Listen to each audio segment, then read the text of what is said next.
I'm back.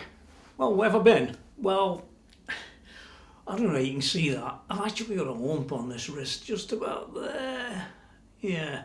And on this one, I've got a tendon that's gone something funny in here. You're looking at that one, I don't know about this one yet, but we'll get there.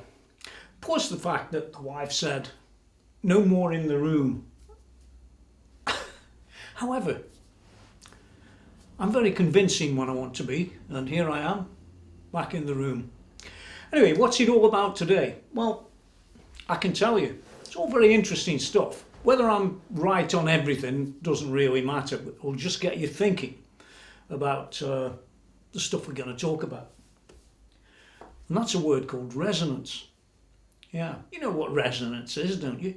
You know, how much some wood might vibrate. Well, it might not be wood, it could be anything, but it's the resonance, the vibrations. Imagine if you were to tap this. If I was to do a PRS or a Paul Smith, ding, ding, ding. What an idiot. Looks so stupid. But he has a point, because the wood naturally resonates. But is it all that simple? Do we just take two bits of wood and just throw them together and we've got a resonant guitar? No, we don't. Now the fact is, when I made this guitar, when I even set out to make this guitar, yeah, I had one or two things in mind. It wasn't just a question of buying a few bits and throwing them together and it will do. Far from it.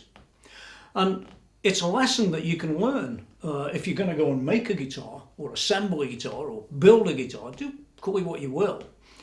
It's a lesson you could learn from listening about this and the sort of things that I did and what the results are. Because many people think that, oh yeah, well, it's nothing, they're all the same, you know, type of thing. People do think that. Now when I considered making this, I was very selective in the woods that I chose, and anybody that's seen the review of how this was made and the reviews of each component, one of the neck, one of the body, and so on and so forth, will know the woods that I chose. But let me just run them by you so that you're in no illusion as to what they are. Well, the neck itself is roasted maple. There's a complete review on the neck down in the text.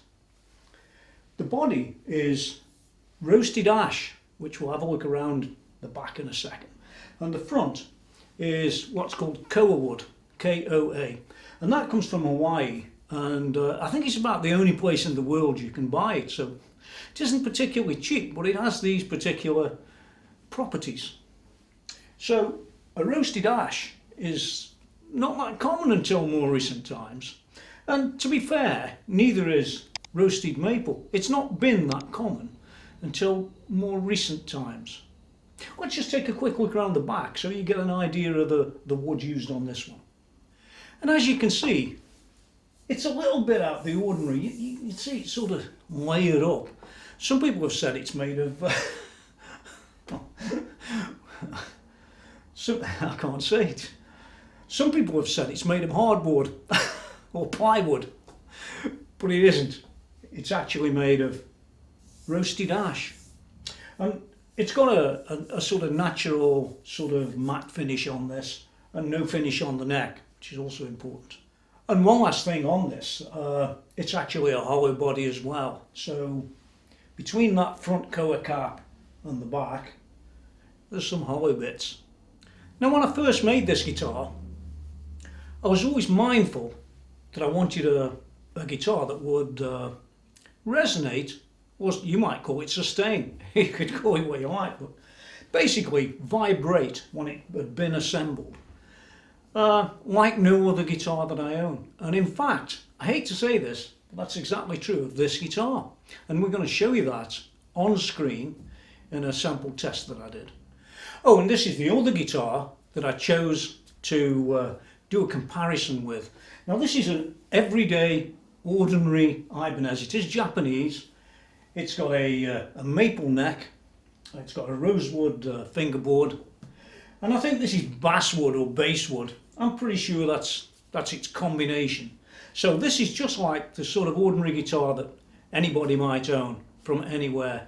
This one's an RG550 Limited, one of my favourite playing guitars, but for resonance and sustain, I'd be opting for the one on the floor. Now then, when it comes down to investigations into wood resonance, there are absolutely study after study after study. They go on forever. But one of the things I learned from reading one of those 20-page documents, you wouldn't like to see all the maths in there, trust me, was that Norwegian spruce is one of the the world's most resonant pieces of wood. Yeah, Norwegian spruce. Why? I don't know. But they do use Norwegian spruce in some violins. You know what violinists are like, very picky. Almost as picky as guitarists.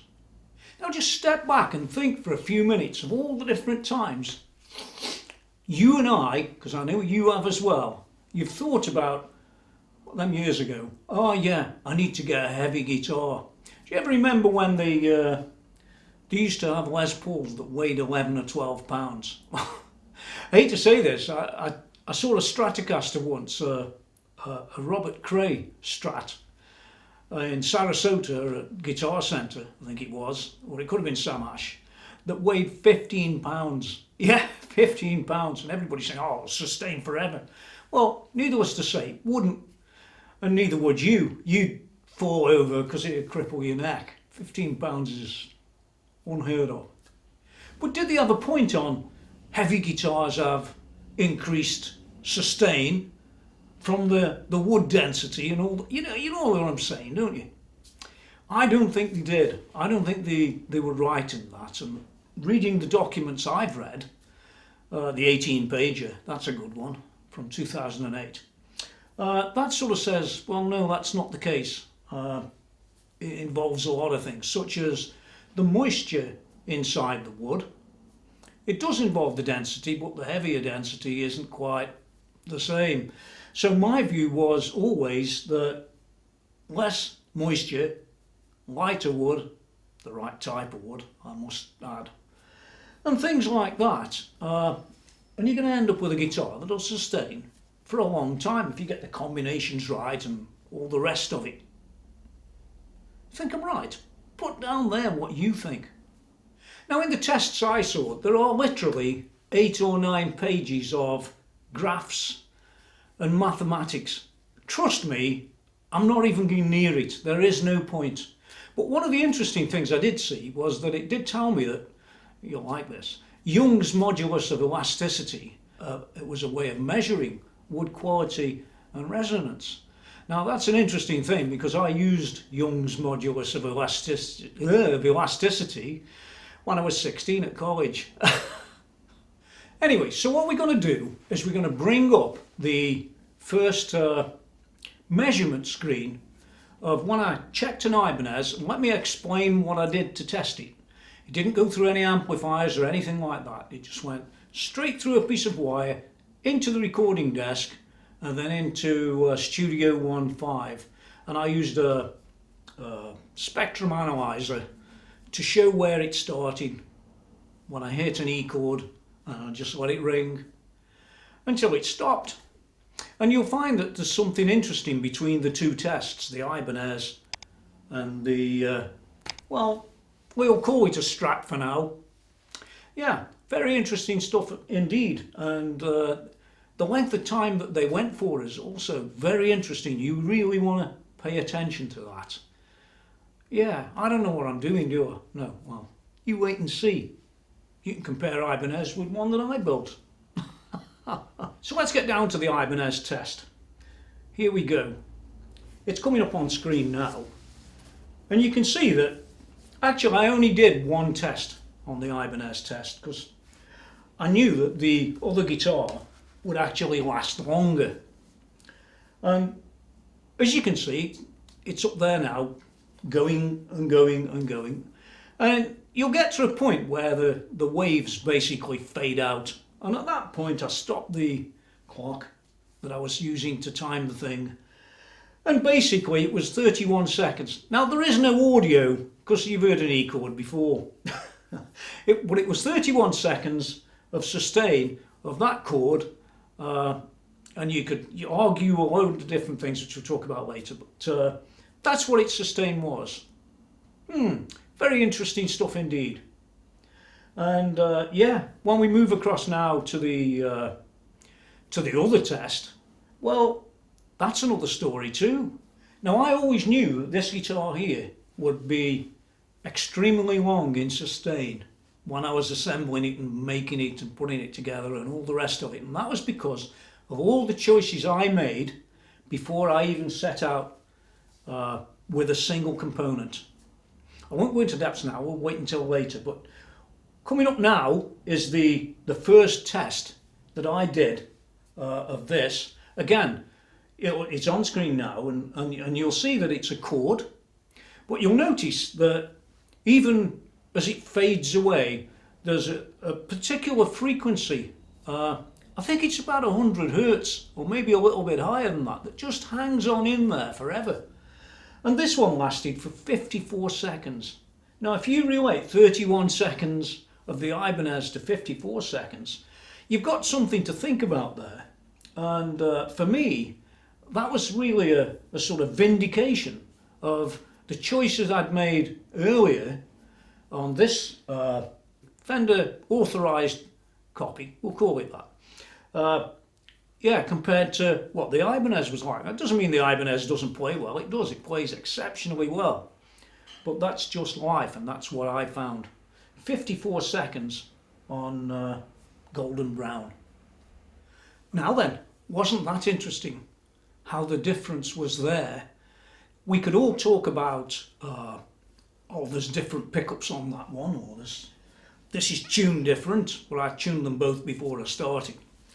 Or, yeah, we can go on all day, and people do on the internet, and they'll argue and fight about something that's, well, not really that relevant, really, for the most part. You know, when you're looking at the woods, it's simple to think, really. If you take a soft wood, it's going to sort of muffle the tone a bit, and it does. And if you take a brittle wood, or a very hard wood that's then also dried, yeah, or baked, yeah, you're going to get a more toppy type of sound. But my opinion is that the one that's softer doesn't resonate quite the same. It's just my opinion, and I think that's maybe borne out a little bit, but not too much with this demo, because I haven't really got a guitar with really soft wood. But bass wood's not particularly hard, is it? Think of it like this: swamp ash is more resonant than mahogany, say. I think that is the case, and you know, you'll see in a Les Paul they put a nice big fat thick maple top on, and funnily enough so do PRS. They do a very similar thing too. Now let me ask you a question, something that you've probably never thought about. I mean, some people have never even heard of roasted woods, you know, roasted maple, roasted ash. Yeah. And have you noticed that maybe over the last 5 or 6 or 7 years it became far more prevalent in the guitar industry? In my opinion, I could be wrong about that, but I didn't see it much more before 5 or 6 or 7 years ago. And certainly people like PRS weren't using roasted maple, for example. Not from what I could see. And neither was Fender, who also now use roasted maple. And I could name, well,